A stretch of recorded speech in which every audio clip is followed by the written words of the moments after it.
No resumo de hoje, vamos analisar os detalhes do milagre da cura de um cego de nascença e comparar os resultados de Jesus ter realizado esse milagre e entender qual o significado de Jesus ser o nosso bom pastor. Confira agora o melhor resumo da lição de jovens.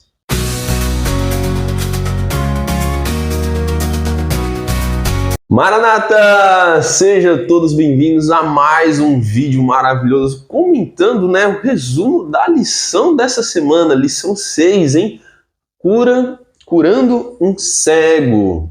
E se você, assim como eu, detesta fariseu, criou um ranço de verdade mesmo, se inscreve nesse canal, compartilha esse sentimento comigo, nossa, que povinho nojento são esses fariseus, não é mesmo?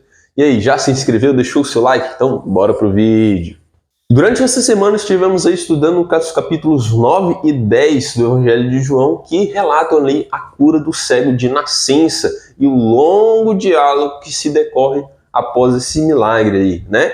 Também estudamos ali um pedacinho dos capítulos 7 e 8, mas o nosso foco nesse vídeo aqui vai ser a cura do cego de nascença e tudo que envolve esse milagre. E logo no comecinho do relato a gente vê que o objetivo de Jesus não era mostrar o pecado do homem, e sim revelar a Deus que o fato do cego ter nascido cego não era necessariamente resultado de um pecado direto dele ou dos pais dele, e sim para revelar a glória de Deus. Aquele cego, sem saber, tinha um encontro marcado pessoalmente com Jesus. Jesus curou a cegueira física daquele homem, mas também mostrou a cegueira espiritual das pessoas, do povo de Israel, dos judeus em si. E a gente consegue ver claramente ali esse comparativo que Jesus faz entre a cegueira física e a espiritual. Será que nós estamos cegos espiritualmente? Será que nós fechamos os olhos para os que Jesus quer mostrar para a gente? Será que mesmo diante da maravilhosa luz de Cristo, nós preferimos andar em trevas? No Antigo Testamento, abrir os olhos dos cegos era algo que só Deus fazia, era algo que só Ele podia fazer. E a gente vê várias passagens, vários textos demonstrando isso. E mais uma vez temos Jesus revelando a sua divindade para as pessoas. Só que os fariseus, meus amigos, os fariseus são um bichinho chato. O povo, para ser chato e odioso, é fariseu. Eles não queriam saber ali da divindade de Jesus, eles não queriam saber que tinha sido realizado um milagre. Tudo que eles queriam era implicar com Jesus estar curando no sábado. Eles queriam desculpas para acusar Jesus, dizendo, olha, ele é um pecador porque ele não guarda o sábado, ele fica curando no sábado. Só que Jesus mais uma vez está mostrando para nós que o sábado não é para você não ficar ali sem fazer nada. O sábado é para servir, para amar o próximo, para você curar, você restaurar. Esse é o objetivo do sábado. Jesus mostrando o objetivo do sábado, mostrando a sua divindade, os fariseus, fechando os olhos. Aí não dá para gostar de fariseu, né? Um detalhe bacana aqui que João, nessas passagens, ele não chama os fariseus de fariseus. Ele vai o tempo todo chamando ali judeus, né? Os judeus não gostaram disso. Os judeus acharam ruim tal coisa lá. Só que por que João fala judeus e não fariseus? João estava generalizando que todos os judeus são assim? Sim e não. Ao longo do relato fica muito claro para a gente que os judeus se tratavam dos líderes religiosos, ou seja, os fariseus. Só que João usa esse termo ali para enfatizar o seguinte: os judeus são o povo escolhido, são o povo da promessa. É eles que têm a promessa, porém são eles que estão rejeitando quando a promessa vem, quando o Messias veio. E aí, deu para sacar? Outra questão que esse relato aborda é algo que acontecia tanto naquele tempo e ocorre ainda nos dias de hoje, que é o seguinte: os judeus eles acreditavam que o pecado era punido nesta vida.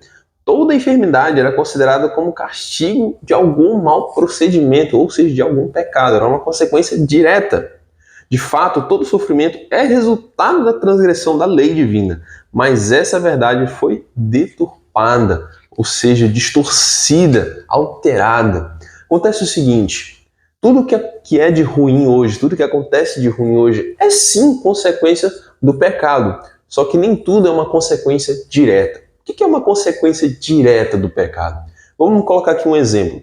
A pessoa rouba ou mata, comete algum crime e ela é presa. Foi uma consequência direta do pecado. Agora, a pessoa adoece ou gripa, no meu caso, estou bem gripado aqui, isso não é uma consequência direta do pecado, é uma consequência indireta.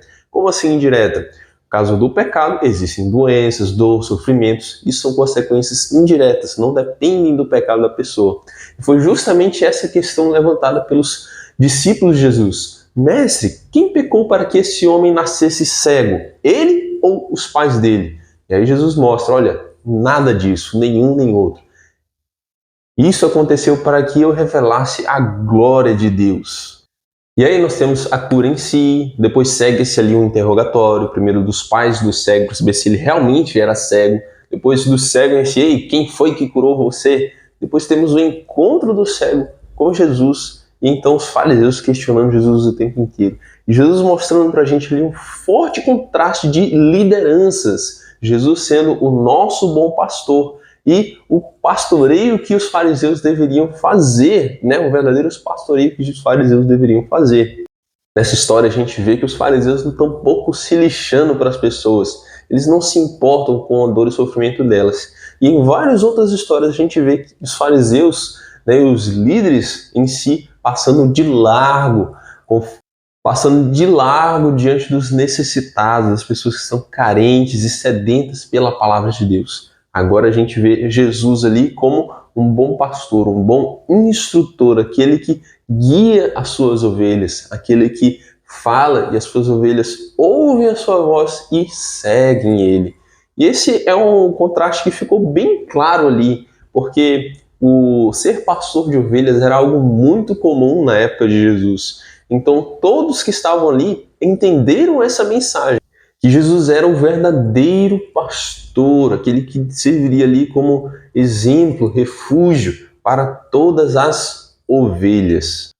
Estudar a lição dessa semana nos levou a refletir qual é a posição que tomamos ao sermos confrontados com a verdade. Será que nós estamos nos sujeitando a fazer a vontade de Deus ou queremos que Deus faça a nossa vontade, que é o que os fariseus queriam e por isso que eles rejeitavam tanto Jesus? Jesus não se encaixava nos padrões que eles tinham do Messias. Será que nós estamos fazendo o mesmo com Jesus hoje? E a lição coloca pra gente uma pergunta pertinente. Por que Jesus era aceito por algumas pessoas e rejeitado por outras? Deixe aqui nos comentários a sua opinião, tá? E é isso, gente. Esse foi o resumo de hoje. Espero muito que vocês tenham gostado. E é claro, né, que eu vou pedir isso para você. Compartilhe esse vídeo, tá? Compartilhe com o grupo de jovens da sua igreja. Muito importante para que esse vídeo possa alcançar mais jovens que estudam a lição todos os dias. E não esquece, hein? Temos um encontro marcado semana que vem para mais um resumo da lição de jovens. Eu vou ficando por aqui e até o próximo vídeo. Tchau!